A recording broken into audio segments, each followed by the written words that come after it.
Good afternoon, everyone. Hope all is well. So, we are now going to be going live with David Claus, who is a coach in terms of consulting people on their businesses, providing them with clarity within their business. Um, so, let me just send this over. Send. It's going to be good chatting to David about how can one find clarity in their business when it comes to businesses going bottleneck, especially in times like these where a lot of businesses had to deal with lockdown, lack of cash flow, lack of income, and how did David sort of advise businesses like these and how can they stay up during these times. It's going to be good to hear from David from Talent for Performance.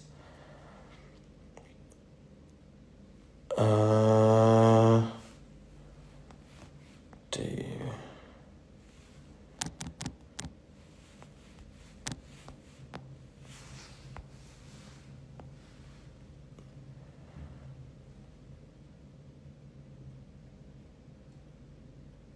Sorry guys, I think I have an issue over here.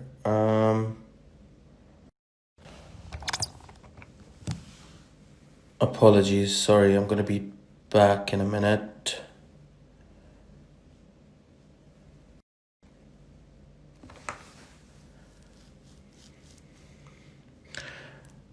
With all these LinkedIn lives that I do, a lot of people don't know how to sort of what the LinkedIn live is about. How easy is it to join? So sorry about the delay on that part, but we should have David joining in pretty shortly.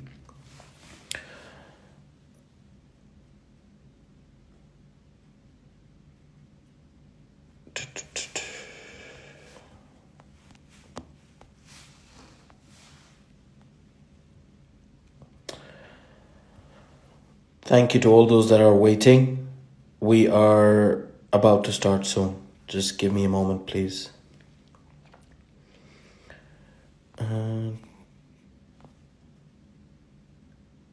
Hello, Garvey, Joey. Hope all is well.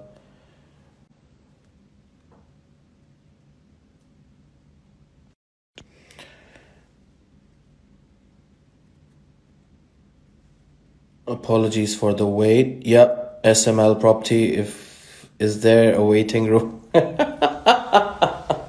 You're fun. Wa alaikum assalam. Sorry to all those that are waiting right now. Apologies.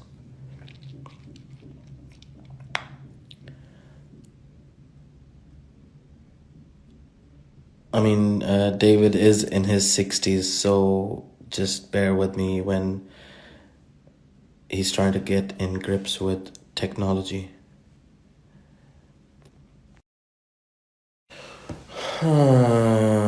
Yes.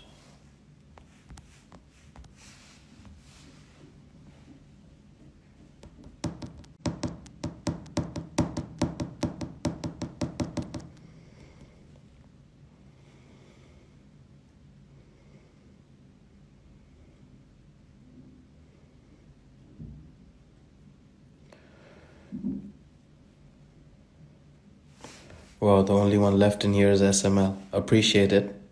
But you can leave. You can turn back on in like 5 minutes once he's on. There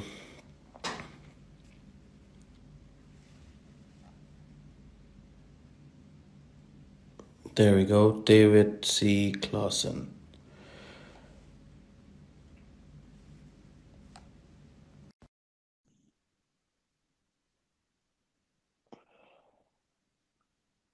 Hi. Hello. Took a while to get on, but we're here now. It's all right. Sorry, I was sending it to your company Instagram, which was Talent for Performance. So apologies for that. Yeah, no, I didn't see it there, so I don't quite know what happened, but we're here now. We're live now. Absolutely. Thank you so much for coming on, David. It's a pleasure to have you on in terms of sharing the advice. Uh, I know you coach a lot of business owners in terms of how to go about managing with clarity, inspiring people, and driving that performance by inspiring people. When it comes to running your businesses, you help businesses to get out of the bottleneck that they are in or they may get to. You look at all those sort of forecasts of how it's going to be for a business and to advise them in that relevant manner. So thank you so much for taking the time out, and it's a pleasure to have you on. Good. Yeah, absolutely. So yeah, no, it's really great to be here as well. Thanks very much for inviting me onto the show. Great. Before we start on, David, if you can introduce yourself as to who you are and what you do, and we can get the conversation going. Yeah, absolutely. So yeah, my name is David Clausen. I run a company called Talent for Performance. And yeah, we do exactly what you said. We help people manage performance by making sure that they have clarity about what the business is doing. And we then multiply that by the people, making sure you get the right people doing the right things in the right way with the right mindsets, habits, and behaviors. Of course. And then that's what gets you performance. So the whole idea is that you're able to get clarity, multiply it by your people, and that equals performance. So whenever we go into a business, we're always going like, are you really clear about your strategy? Are you really clear about what it is that you want to achieve, what success looks like? And at the moment, a lot of people aren't very clear about that because of the chaos around. Of course. I was just talking with some clients earlier this morning, and you know, they got staff on furlough. They won't know if they'll be able to start running their business in the operation in the sector they're in, which is events. Maybe until, they might not have big events until spring next year. Yep, absolutely.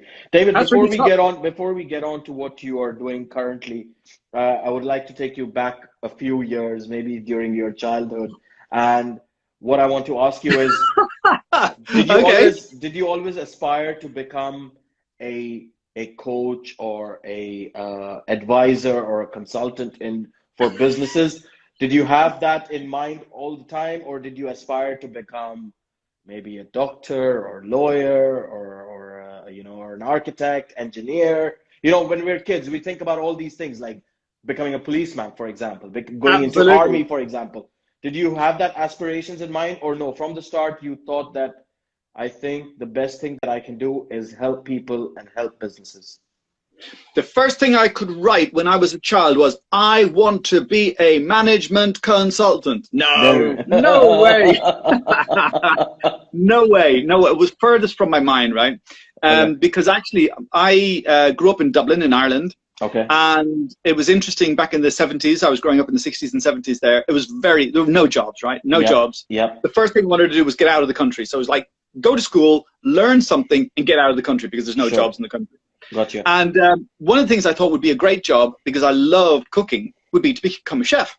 Okay. So I trained, left school at 16, trained to become a chef, did 2 years of college. As soon as I qualified, straight over to Germany and Switzerland. Wow. And that was great fun because, you know, it was really great food, great people. I really had a great time. I can speak fluent German because of my Dutch background. Yep. Even though I grew up in Ireland, so I'm very much a European. And it was great fun because it was just like, over there, you're right. Women want to bring you home and say, hey, mom and dad, look, I've met a chef. And they go, like, oh, wow, you're a chef. How cool. My daughter's life is sorted. Yeah, well, it's just like it's seen as a healthy profession, right? It's seen as a craftsman and you know, you're a valued member of society. Absolutely. And then I came to the UK in '83 and I got the shock of my life because there were no women in the kitchens when there were plenty of women in the kitchens already in Germany and Switzerland. Yeah. And it was really rough. And, you know, it was almost like you're a chef. Oh, then maybe you weren't able to get any other jobs. You know, it was almost like it was you're in a very low status in society as a chef. But today, that same job, that same designation, I mean, Master Chef, you've got British Bake Off, you've got all that kind of stuff, and you know, the people who are running those shows and the people who are going on those shows, they're coming up with some super, super dishes. I mean, my wife is hooked on MasterChef, Yes, you know, absolutely.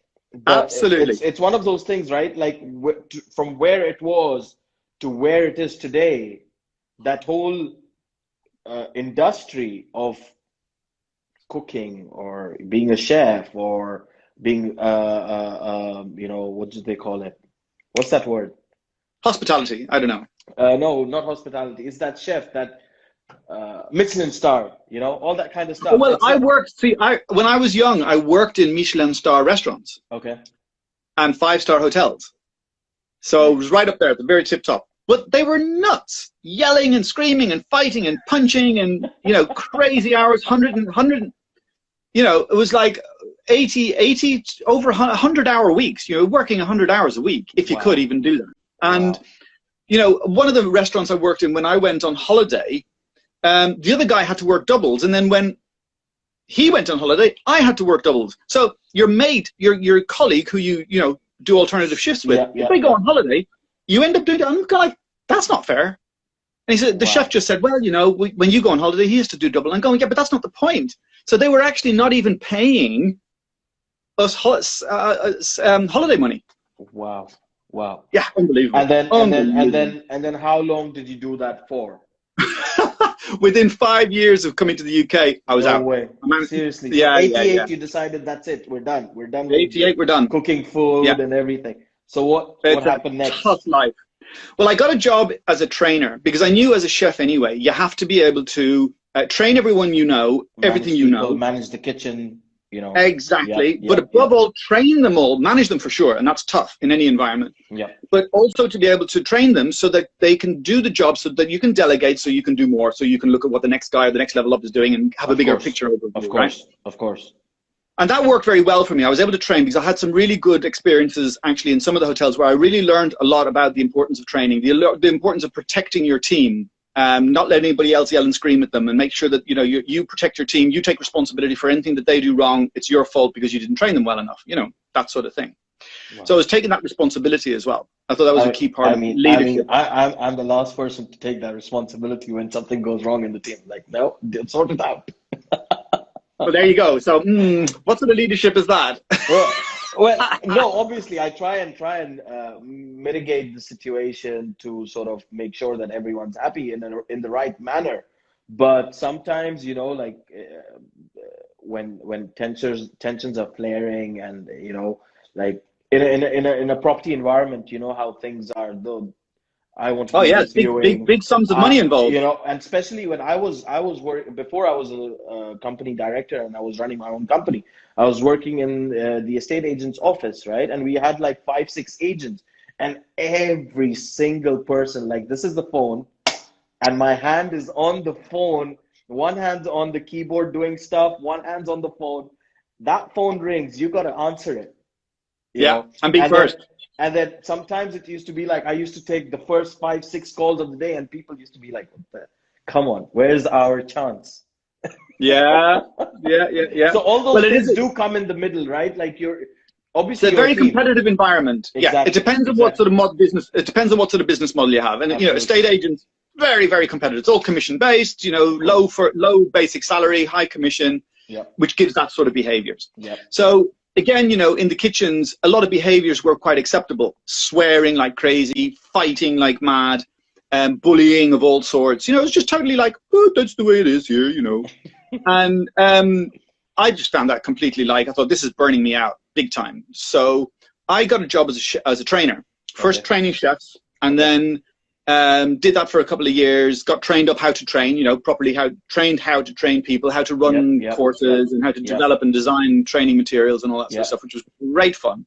Working 9 to 5, Monday to Friday, all public holidays off, you know, massively increased my salary and reduced my hours. I was very happy.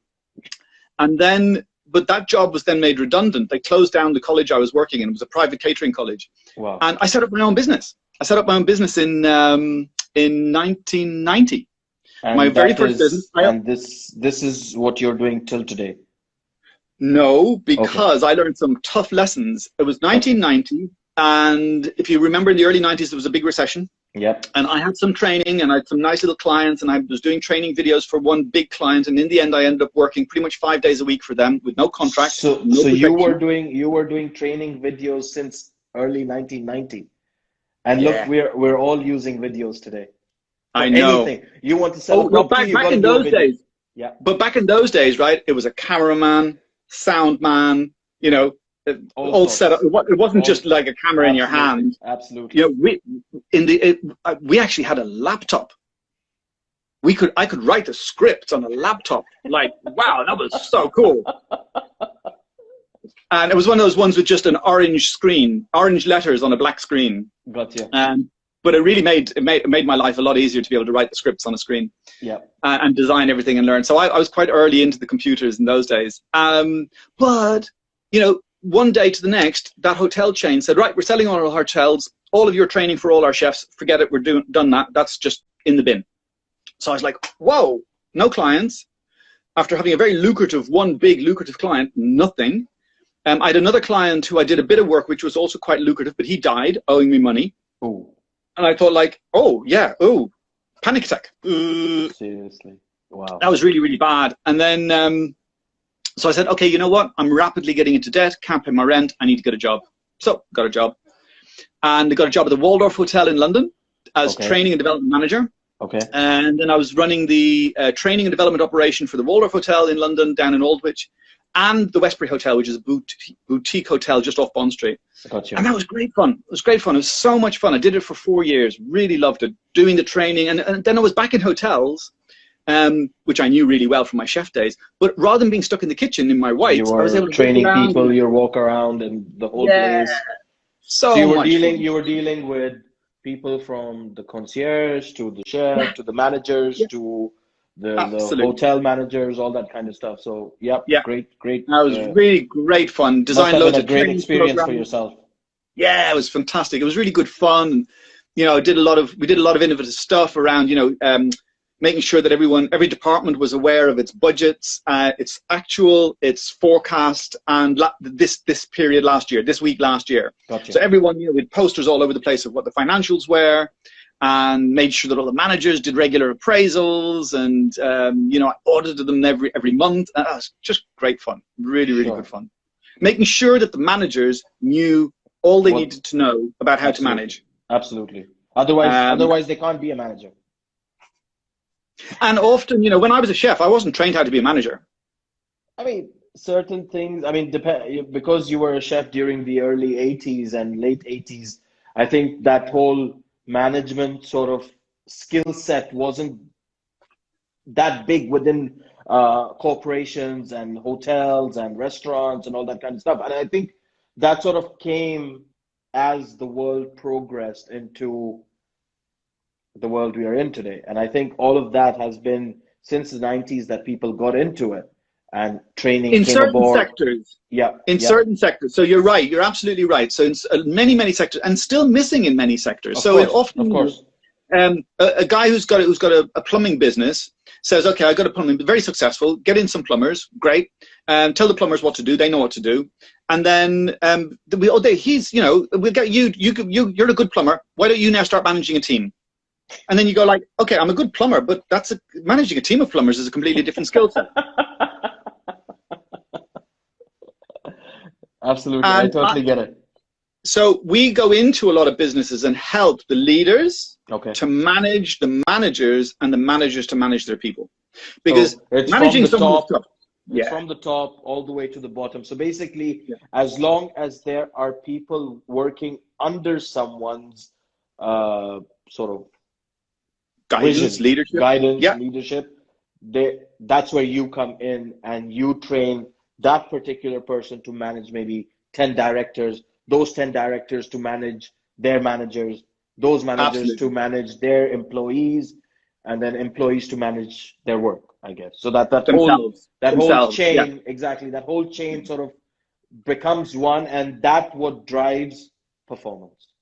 Absolutely. You got it in a nutshell. And there needs to be a golden thread from the vision of the organization and what the organization believes, its purpose, why does it exist, who are its customers, and that thread goes all the way through from the you know, the leadership team, the board, through to the directors, through to the managers or leaders, whoever they are, down through to people, so everybody gets the difference that I make in my job.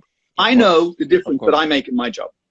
And that's really, it's always good for the leader above the employee to understand that that work is getting done because that person is there for you, understanding your values, understanding your business, and he's performing as much as he can to his best ability to produce the work that you're willing to get out of them.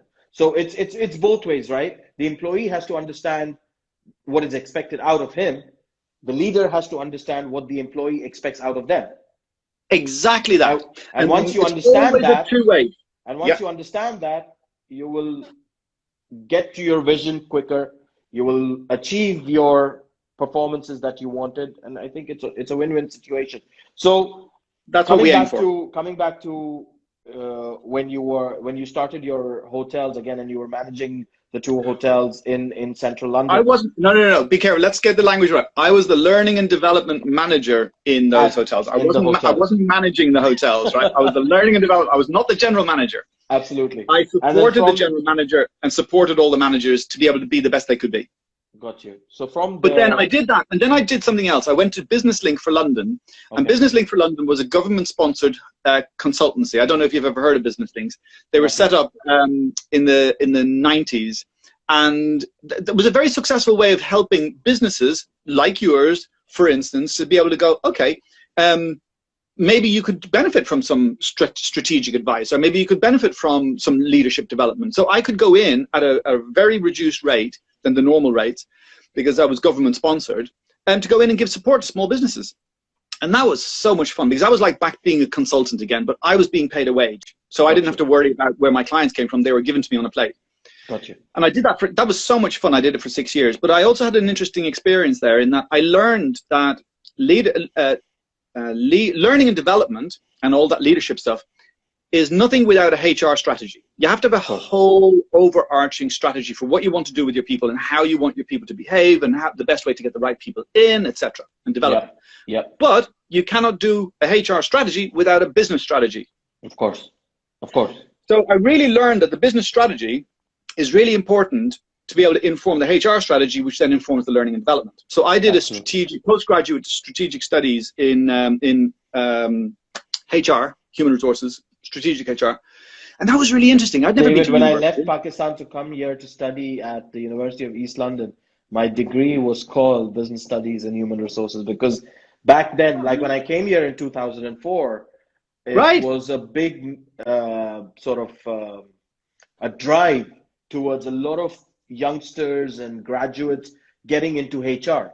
You know, this whole new thing had started in Pakistan, where HR is the new department in the offices, and they understand the people, they understand the values, they understand the, and I started doing that. But when I came to the UK and I wanted to study HR, I studied HR just for one module in the second year. The rest of my business studies was just accounts, marketing, finance, economics. It was just that, just one module. And I was like, I didn't come to study here to just study one module. And I just changed that over to combine business studies with international politics. So, okay, that's an interesting mix. Yeah, that's an interesting mix. But just coming to your, I was just because you were talking about HR, so I thought I will. Yeah, exactly. And I did 2.5 years of study in just HR to get that high level, postgraduate qualification in strategic HR. And that was really great, because then I could really understand and ask the right questions. Whenever I go into a client, I'm always asking a bunch of questions. Where are you at with this? What do you want to achieve? How do you want to achieve it? What's your time scale? So, I've gone into businesses and helped the owners train their top managers so that they can become directors and sell the company to them, and then the owners retire. That's cool. That's really cool. That's really, really cool. And I'm still friends with those people, right? Those are retirees. They're now personal friends. We go have dinner with my wife and stuff. It's lovely.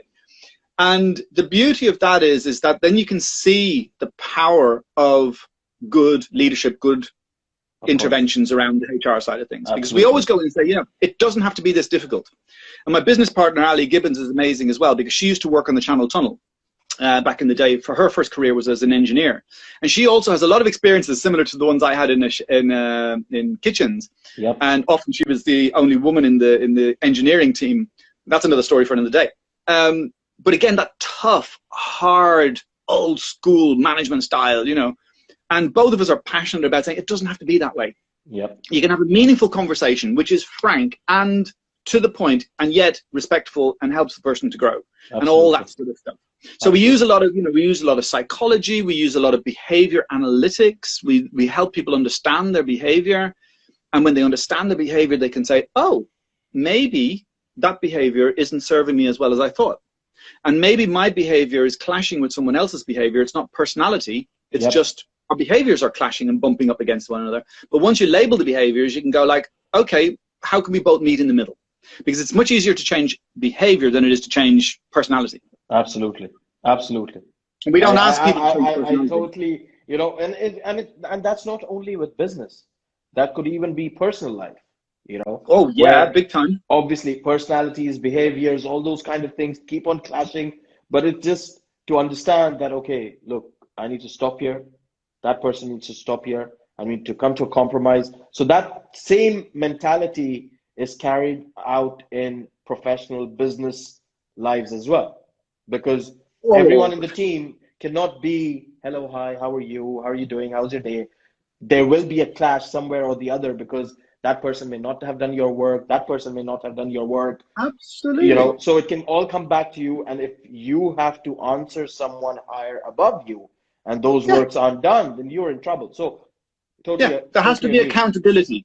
There has to be accountability. Absolutely. And people blur the lines between friendships and accountability and you know, sometimes you have to have a tough conversation at work. Now, at the moment. And sometimes when colleagues stay for longer in a certain company together, they turn to become friends. And it's hard to speak because... Exactly. So a lot of businesses, especially businesses with having a lot of people there for a long time, become like dysfunctional families. I guess. You know, the owners or the leaders become the parents, and all the other people are the children, and there's lots of little, you know what children are like in family. I come from a family of 5 kids, right? So I know what families are like. And it's not always easy. And we know that it's not always easy because human beings are complex. And at the moment, there's a huge amount of stress on people, you know, pressure about losing jobs, not having any customers, you name it, it's tough. Businesses people being going bust, all that kind of stuff. And through no fault of your own. It's not because you weren't performing well that you're losing your job. It's because the economy is collapsing around you. You know, if I was a chef now, my goodness, what would I be doing? I'd be sitting twiddling my thumbs wondering what to do because there's no job. Exactly. But it's good. It started good now. Like restaurants are doing takeaways. I mean, hotels have not started yet, but restaurants have. They are doing takeaways. Yeah, but hey, you're here. The takeaway business is not the same as having absolutely people sitting in, talking, family, all that time. You know, you meet friends, go to the restaurant. So I totally get it that yes, certain industries like the hospitality industry and the hospitality industry is not just hotels and restaurants. Tourism, it also affects bars and everything. Yeah, like tourism. In the property market, there, you know, as renting out properties, there's a long-term tenant and there's a short-term tenant. So the short-term tenants with Airbnb, Booking.com, all that kind of stuff is all gone. It's all vanished. There's what? So what are those people doing? Are those people now getting stuck with their mortgages because they still have to pay their mortgages, right? So the short-let industry, people who are sort of renting them out on portals like Airbnb and all that kind of stuff, it's obviously closed. But banks have also given them a mortgage holiday. Right. So when okay, that, I was just speaking to a mortgage broker before you this afternoon, and I asked him the same question because I really wanted to know that what's going to happen if after these mortgage holidays that the banks have given them by the permission of the government, if these guys are not able to pay their mortgages because they've got a backlog of bills and expenses to pay for, major expenses to pay for, before they can even think about paying the mortgage, would the bank go and repossess their property? And what I also had in mind as well, and he said the same thing, that right now we are in a crisis which is not to do with finance. It's to do with health.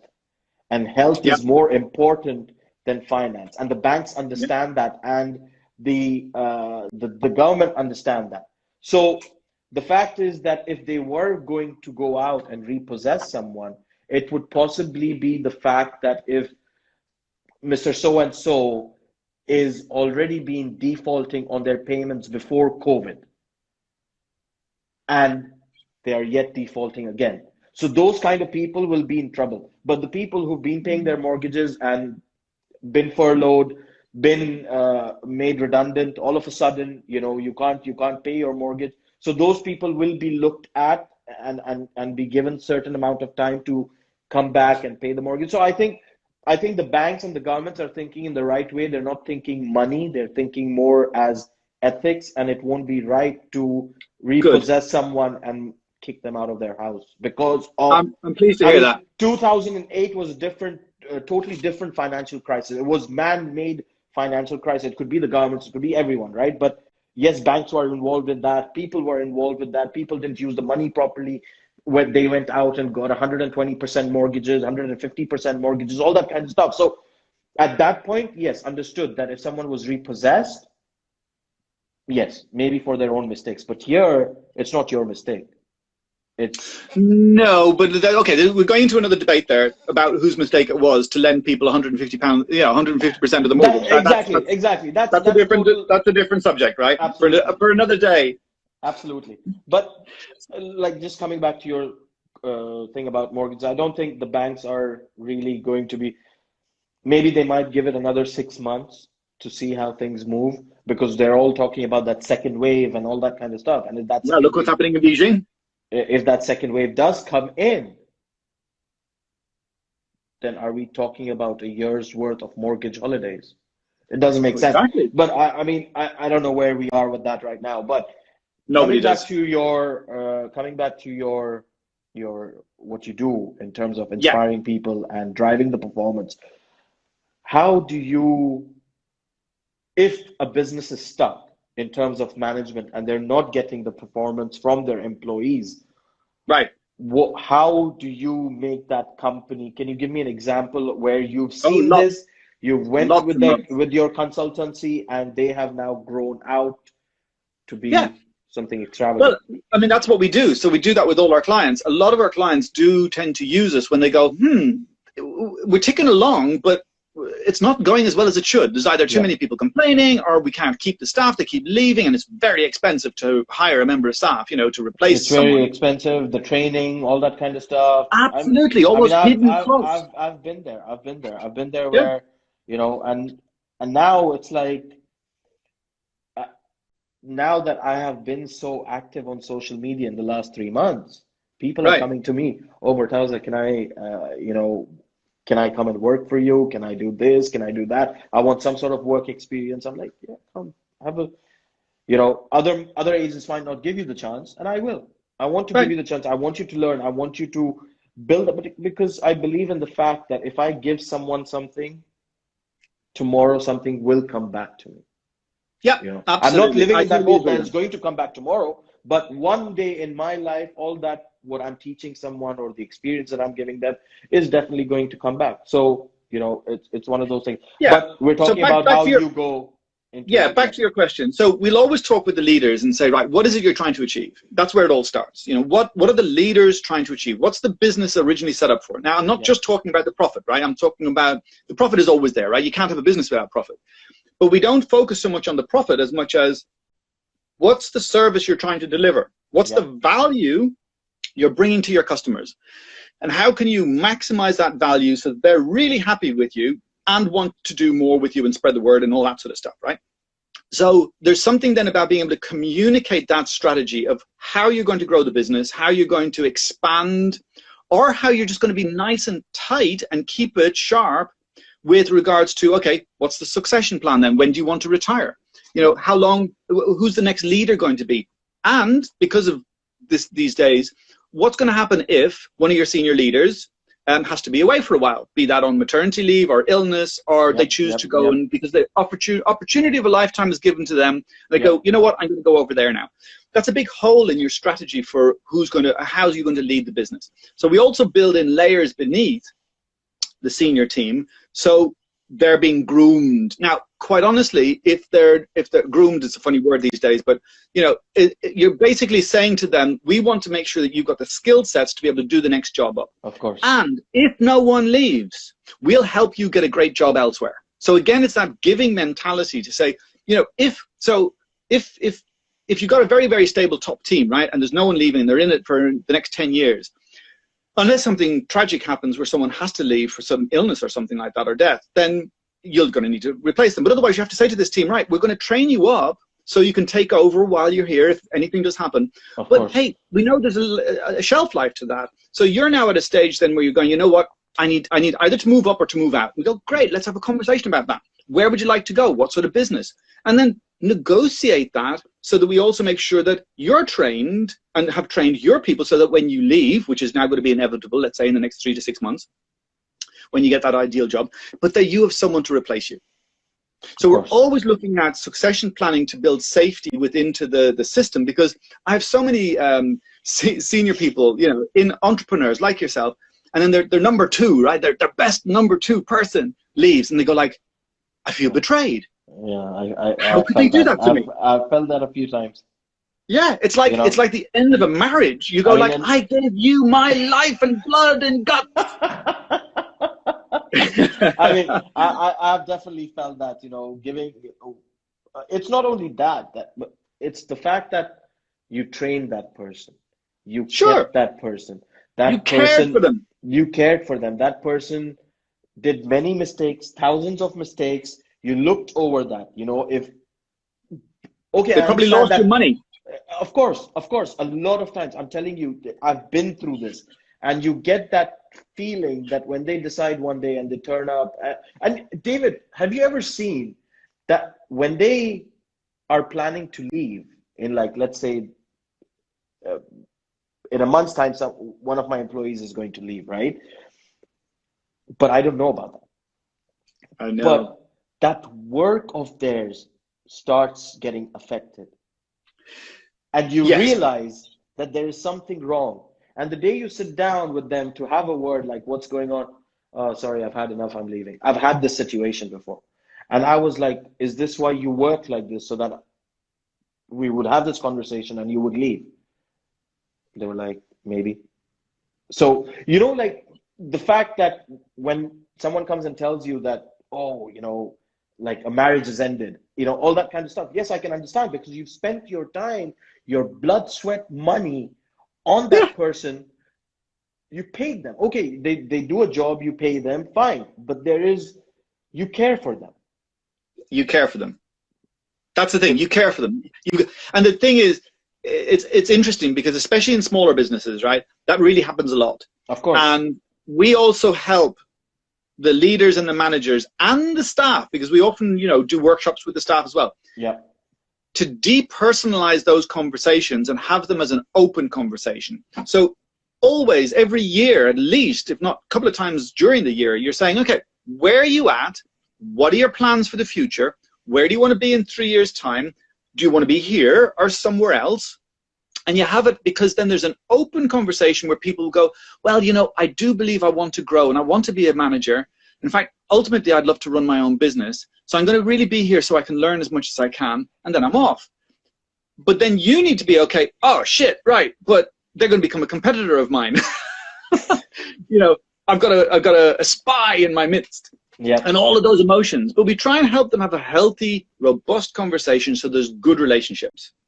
And you know, open relationships, so that when it comes, see, because when I the last couple of jobs I had at the Waldorf Hotel and then in Business Link as well, we had a conversation about me leaving.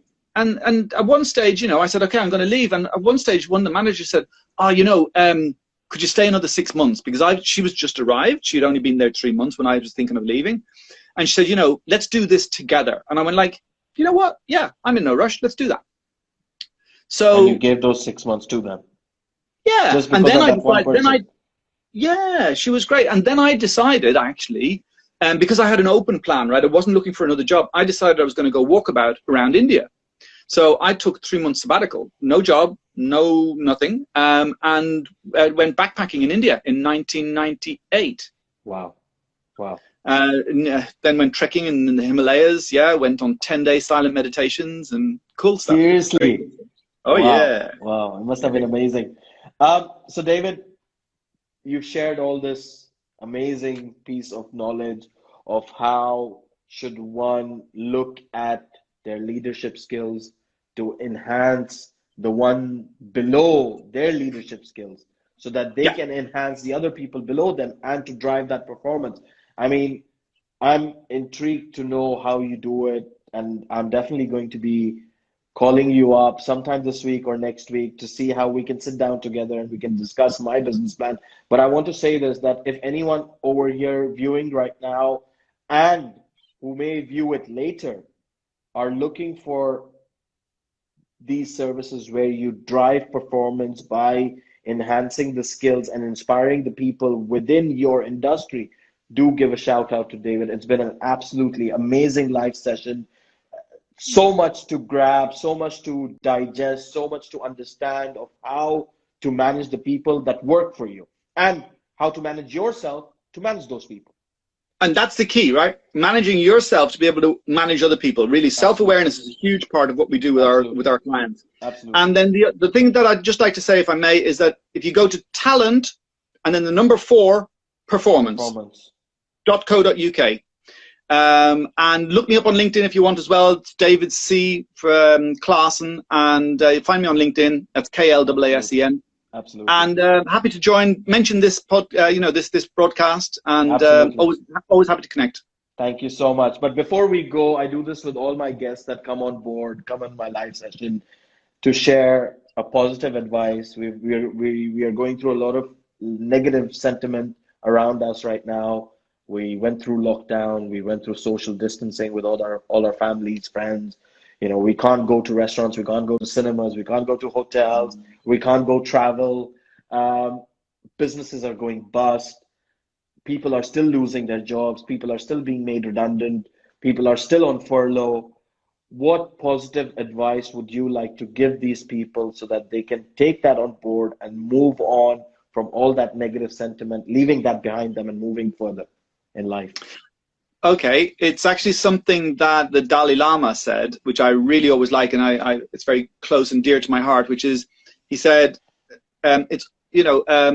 be kind whenever possible. And then he said, because it's always possible.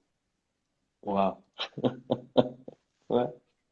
Yeah, I can just say, like, you went to India, and if Dalai Lama said that, then Gandhi also said that if someone slaps you on one cheek, put the other cheek forward. I know, that's a tough one. That's a tough very, one. very tough. That's a really Very tough one. tough. So it's the same, like, how can you be kind to someone if someone slapped you? You know, you can't. I know. In that moment, you'd be like, you would want to, I don't Punch know them. what. Exactly. But Yeah. he said, be kind, because you can always be kind. And that's an amazing line to end it at. But thank you so much for joining me, David. It's been Great. a pleasure to have you on and discuss all these things about how to lead your business and how to lead the employees within your business. So thank you so much for joining me. Thanks, Murtaza, for having me. It was really great. Really good fun. Absolutely. Cheers. Thank you, David. Take care. Take care. Bye-bye. Bye.